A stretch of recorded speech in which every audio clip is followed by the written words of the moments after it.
Guys, in this video I'm going to be sharing with you tips, strategies and templates in which you can get a CLB score of 12 in your speaking test. So let's get started. But if I lay down and I play dead and I stay dead, maybe you'll get. So let's start with task 1, giving advice.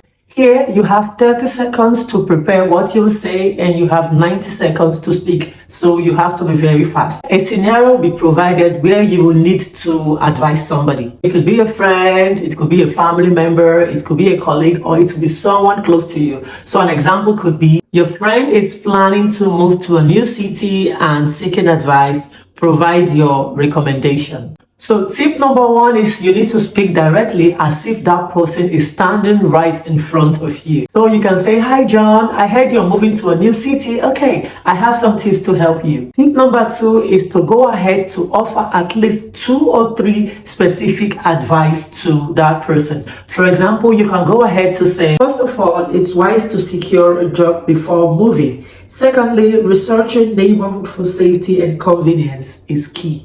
Number 3 tip is to use your imagination to tell a story or something that can collaborate with that topic. For example, you can say, "I remember when I moved to Ottawa and how researching schools helped me find the best place for my family." Another tip is to ensure that you use transitions, because transitions help you to organize your thoughts and they help to put your words together. So transitions such as firstly, secondly, in other words, in addition to, furthermore, these are like connectors. They help to connect, add more meaning, and help you to put your words together. These words help the listener to follow along. Finally, use a closing statement because it helps to add a nice touch. For example, you could say, "I hope these tips make your move smoother. Good luck."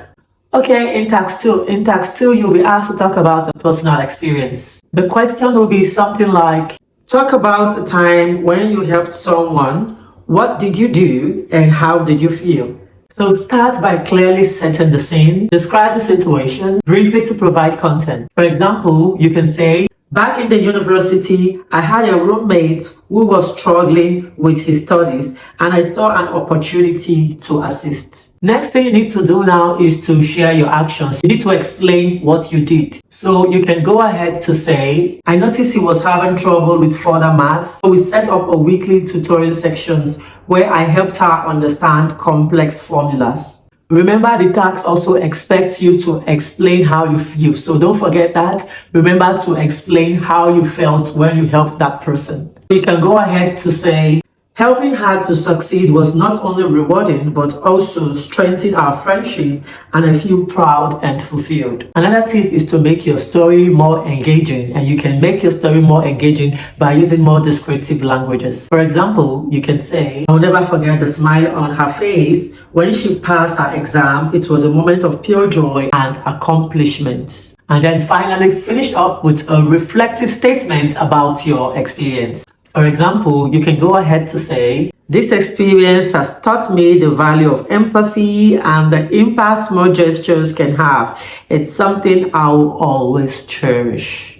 Okay, so now we are in task 3. Task 3 has to do with describing a scene. So in task 3 here, you have about 30 seconds to prepare what you have to say and you have 60 seconds to speak. You will be shown a picture and your job here is to describe vividly and clearly what you can see from the picture. You should start your description by setting the scene by, for example, saying, "All right, what we have here is a busy school playground." So it gives the listener a good idea of what this picture is all about. The second tip is to go from the main things you can see to the minor things that you can see. So basically start from the main elements that you can see, then move on to smaller details. The third thing you need to do is to use special terms. For example, you can go ahead and say, "In the background, in the foreground, beside, next to, above, below." So if something very significant is in a particular corner of the picture, go ahead to mention it. For example, you can go ahead to say at the right top corner, at the left top corner, you can say at the bottom, you can say behind, you can say in front of, you can say above. These special terms goes a long way to paint more meaning into your description. and helps the listener to visualize the scene. And then finally, don't forget to wrap it up with a simple closing such as, so that's a little glimpse into this playground, and I hope that paints a good picture for you. Okay, speaking task number 4, making predictions. So here you'll be looking at the same picture you saw in task 3. Remember, we gave an example of the children's playground. So you'll be shown again the same picture. This time around, they want you to predict what will happen next. And in predicting what will happen next, they want to see how conversant, they want to see how good you can use future tenses. So future tenses include will, is going to, probably. So here also you have 30 seconds to prepare and 60 seconds to speak. So you can start off by saying, I see several things are going to happen in the next few minutes. So this usually sets the stage for your predictions, and then you can go ahead to predict based on what you can see in the picture. Predict on at least 2 or 3 things. Do not focus on just one prediction. Focus on like 2, 3 other predictions. So since some people want to see how good you are in using future tenses, you can go ahead to say, the children will probably ask their class teacher to take a selfie picture with them. You can also go ahead to say, the children will be tired after taking pictures and playing, and will be going back into the classroom. And then finally, try to always wrap up. So we can wrap up by saying, anyways, those are some of my predictions in this scene. So let's jump into task number 5, where your job is to compare and to persuade. So here you'll be given 60 seconds to make up your choice between 2 options, which of them you are going to use. So it could be, for example, choosing to travel via a road trip or choosing to travel via a flight. And after this, you will now be given another 60 seconds to get ready for your speech. So here you have to think and give reasons why your choice is better than the other option. And then finally, you have 60 seconds to speak. So I would advise you should go ahead, first of all, to acknowledge the other option. For example, you could say, hey, I know you're all about the road trips and that's cool, but let me tell you why flying is a game changer.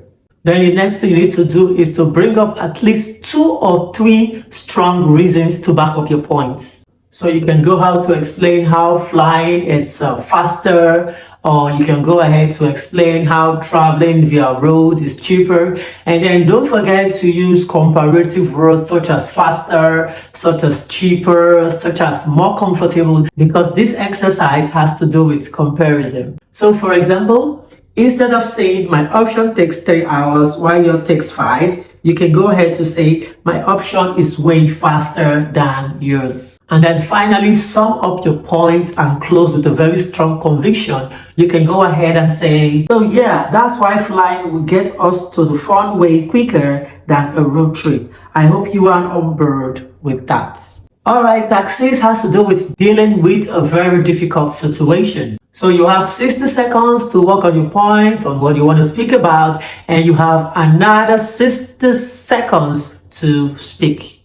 So always start up with the basics by saying hi, hello, hi Sarah, hi Johnny, hi Reina, hi David, how are you doing? Start up with the basics, as that gives a personal touch for setting the stage. And then try to talk about their feelings if it requires you to give an empathy. For example, you can go ahead to say, I'm so sorry to hear about your tough day. It really sucks and I understand. So let's assume you have been invited for an occasion and they look forward to you attending that occasion and you cannot attend it, so it's definitely a difficult situation. So now at this stage you need to go ahead to give reasons why you cannot attend that function or you cannot attend that ceremony. And if possible, you can go ahead to add an alternative that will make the other person feel better. Remember, it's a difficult situation and you're trying to make it light. So you can go ahead to say, I'll be thrilled to help you in any way I can, just not today or tomorrow. How does next week sound? So this shows that you are not working up completely from the ceremony because you cannot make it up today, but you are even proposing an alternative that you can make up for it next time. Finally, you need to wrap it up with a positive statement. For example, you can say something like, "Thanks so much for getting where I'm coming from. It means a lot to me." Task 7 has to do with expressing opinions. So here you have 30 seconds to gather your points together, your thoughts together, and then you have 90 seconds to speak. So here you can start off with something like, "In my opinion, implementing a 4-day work week is a win-win for everyone." And then the next tip is to back up your points by bringing out 2 or 3 solid reasons to back up your points, as this will help to support your stance. You can go ahead to say, first of all, it improves employee well-being. Secondly, it boosts productivity. Remember, you can go ahead to back up your statement with a story which can be real or which can be imaginary. Plus, it adds credibility to your statement and makes your statement more reliable. And finally, close it up by wrapping up your opinion with a strong statement. And you can do this by reinstating your opinion. You can go ahead and say, "So those are the reasons why I think a 4-day work week is very beneficial." And finally, task number 8. Unusual situation. Here you get to describe an unusual situation. You have 30 seconds to view this weird, unusual picture that you're going to see on your screen on your test day. And then you got 60 seconds to paint a picture with your words by explaining what you can see in the picture. So you can start with a casual opener. You can go ahead to say, "Hey Adam, you won't believe what I'm looking at right now. I'm currently at a furniture exhibition." This kind of statement will definitely draw the listener into the scene already, and the listener wants to hear what you have to say next. So now you have to dive into the details by explaining what you can see in the pictures. You have to go beyond explaining the weird or the unusual situation. Here you need to take a cursory look at the picture and explain what you can see. You can go ahead to talk about the colors, you can go to talk about the shapes, you can talk about actions, you can talk about people involved, or what the picture reminds you about, or if there is something funny about the setting.